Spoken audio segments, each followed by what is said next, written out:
muddo badan aan ka digaynay in ganacsiga qofka Soomaaliga ah ee ganacsatada ah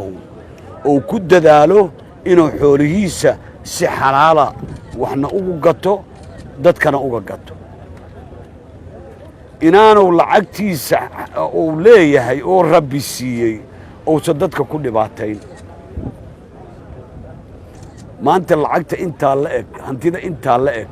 qofka u quuray inuu lacagtiisa ka soo bixiyo ee uu ummadan boqolkiiba boqol islaamka ah ku fasahaadiyo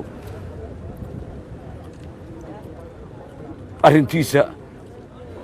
diintu waxay ka tiri Rabbi waanu deynayna xisaabti aakhiro ayaa sugaysa laakiin annagu ma yeelayno mana yeeli doono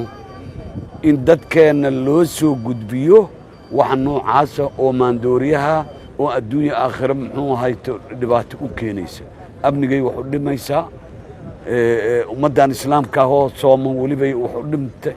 intaas oo dhan oo dhibaato ah keentay waxaan rabaa marka laba arrimood ba horena waa uga hadla haddana waa ka hadlaa ganacsade Rabbi ka baq Rabbi waxaad uga baqaysaa hantida alla ku siiyay inaad dadka ku duleyn inaadan maciishada ku kordhin